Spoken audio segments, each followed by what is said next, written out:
galing sa Pastor Brother Melvin.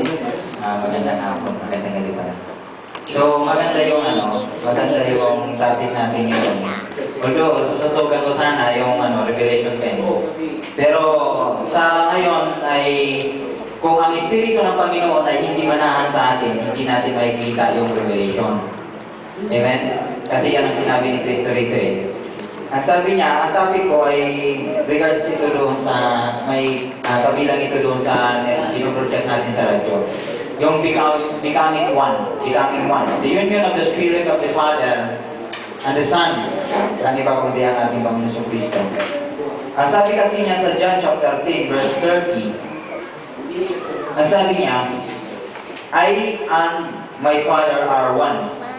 Ngayon, paano sila nagkaisa?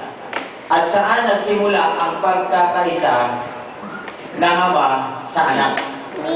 Binanggit ito ng prophet na yung dove at saka yung lamb. Ang sabi yung dove at saka lamb, yung dove is representing the Spirit of God descending doon sa lamb. Ngayon, yung lamb ay represent sa ating Panginoong Jesucristo. Di ba?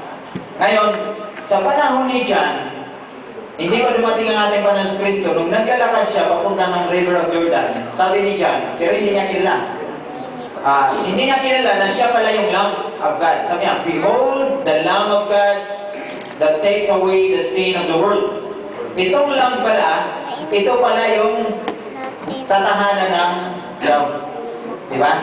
Yan yun. Yung unang pananahan ng Diyos, yung pagiging becoming one nila, sa John chapter 1, binasa kanina, verse 32,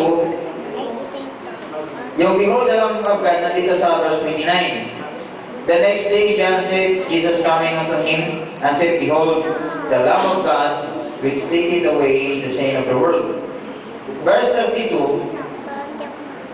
and John bare record, saying, I saw the Spirit descending from heaven like a dove. Nakita ni John, na yung Espiritu ng Diyos ay bumababa like a dove. Ngayon, sabi niya, like a dove, and it abode upon him. Sino yung him? Si Jesus Christ, di ba?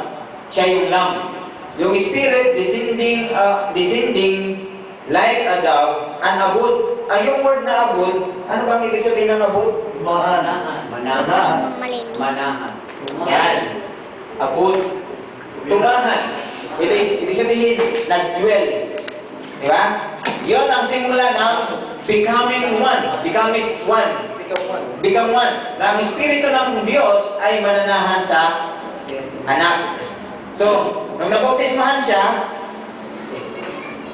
ang sabi ni John, I know him not, sa verse 33, but he that sent me to baptize with water, the same said unto me, at upon whom thou shalt see the Spirit descending. Ito yung nakita ni John, na pinahayag sa kanya ng Panginoon na ang sino man natatahanan ng Espiritu, kasi siya inutusan para magbautismo ng tubig. Pero ang sabi ng Diyos sa kanya, nung sino mang tatahanan ng Espiritu na ito, siya ang magbabautismo sa Espiritu at apoy. Ayun, di ba? Paliwanag naman eh. Ang sabi niya, upon whom thou shalt see the Spirit descending and remaining on him, the same he is which baptized with the Holy Ghost. Ayun. Yun ang simula ng becoming one. Ngayon, ang sabi ni Jesus Christ dito sa chapter 14, verse 16. And I will pray the Father, and He shall give you another. Ito yung pinagtatalunan, another comforter. Kung si Kristo yung nanahan, bakit may word na another comforter? Ha? Sino yung another comforter na tinutukoy? That He may abide with you forever. Ang word ko sa radyo ay wakas. Tama ko yung word na wakas? Nagsalat sa wakas. Ang pagkakalam ko kasi ng wakas, sa dulo eh. Hanggang dulo, di ba? Pero yung forever, walang hanggan or magpakailanman. Diba? Magpakailanman. Habang ikaw nabubuhay, mamatay ka man, ang Espiritu ng Diyos ay mananahan sa'yo. Yan ang, yan ang Espiritu na mayroon si Jesus Christ. Oh. Sabi niya, that He may abide with you forever. Even the Spirit of truth. No? Sino ba yung truth? John 14:6. I am the way, the truth, and the life. Jesus Christ is the truth, the true witness of God. No? The true witness, and the faithful and true witness. Yan po yung ating Panginoong Jesucristo. Oo. Whom the world cannot receive. Sino daw yung hindi makakatanggap nito? Yung mundo. Sino yung mundo? Yung walang Espiritu ng Panginoon. Yung hindi hinahanap ng Espiritu ng Diyos. Sila yung mundo kabilang dito. Sabi niya, because he seeth him not, neither knoweth him. Bakit hindi na alam? Sapagkat ang Espiritu ng Panginoon hindi nila tinanggap. Espiritu ng katotohanan. Ngayon, sabi ni Jesus Christ, but he knew him. Yung pinutukoy niya na, but he knew him, yung mga disciple. Diba? Yung mga disipulo. For it dwelleth with you and shall be in you. Yung word na, it dwelleth in you, yung Espiritu ng katotohanan, nanahan sa mga disciple. Diba? Yung mga disciples lang yung nakakaalam kung sino ang ating Panginoong Jesucristo. Ngayon, verse 18, I will not leave you comfortless. I will come to you.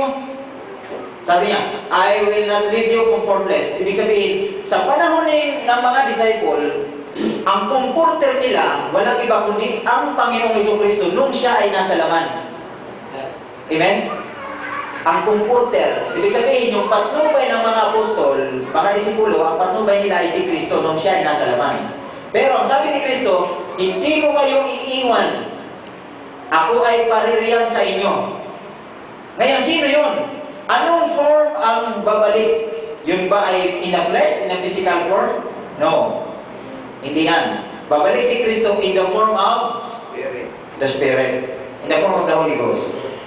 Ngayon, ang sabi niya, yet a little while, and the world seeth me no more, but ye see me because I live, ye shall live also. No? Ang sabi niya dito, in a little while, itong little while ito, sa kunting panahon, siya ay mako-crucified in the cross. No? At hindi siya makikita ng mundo. Hindi malalaman ng mundo. Ngayon, pero sabi niya, makikilala niyo ako sapagkat ako ay sa inyo, ako ay nasa inyo at ako isa sa inyo. So, ang sabi niya, ang pananahan ng Espiritu Santo sa mananampalataya ay hindi lang si Kristo. Hindi lang si Kristo, kundi yung Espiritu ng Ama at ang Espiritu ni Kristo mananahan sa mananampalataya. Amen. Ano ang patunay natin? Ngayon, may tanong si Judas. Sabi ni Judas said unto him, not Iscariot, Lord, how is it then that thou will manifest thyself unto us and not unto the world? Ibig sabihin, hindi lahat ang nakakaalam nito yung sinasabi ni Kristo, kundi yung mga taong pilit ng Diyos, tsaka yung the bride of Christ. Sila lang yung nakakaalam nito. No? Ngayon, yung paggawa ni Kristo, ang sabi niya, Jesus answered unto him, if a man love me, ito, conditional. If a man love me, he will keep my words, and my Father will love him, and we will come unto him. Yung word na we, speak of two identity. Diba? Dalawa. We will come unto him and make our, yung word na our kasi, make our abode, no? Abode with him. Dalawa sila mananahan sa mananampalataya. In the form of the Holy Ghost. Kaya sinabi niya dito, yung another comforter, it is not another in the form of the flesh, but in the form of the Holy Spirit. Nung babalik si Kristo, saan siya bumalik? In the time of Pentecost. At dumating sa panahon natin ngayon, nung narinig natin yung mensahe, no? Nung naintindihan natin, it is the Spirit of truth. No? Nung narinig mo na yung Spirit of truth, ang sabi niya doon sa Ephesians chapter 1, verse 17, last verse 2 ito. Ang sabi niya, 17, that the God of our Lord Jesus Christ, no? Mayroong Ama, ating Panginoong Jesucristo. The God, Diyos ng ating Panginoong Jesucristo. That the God of our Lord Jesus Christ, the Father of glory, may give unto you the spirit of wisdom. Yan. And the spirit of revelation in the knowledge of Him. Yun po ang kabuuan ng pagiging becoming one. Napakalaga yung becoming one sapagkat ang Holy Ghost, siya ang mag-guide sa atin. Without the Holy Ghost, no one can see the Father. No one can see the revelation. Yan po yung because the Holy Ghost they will teach all things and show the things hereafter. Ayun, napaganda niya sa Revelation chapter 10. Ano. Yan lang, Revelation. Acts 5:32. Pakiano ba? Saglit, Joseph, Acts 5:32. Acts chapter 5 verse 32. Malinaw yan. Tama ba? And we are His witnesses of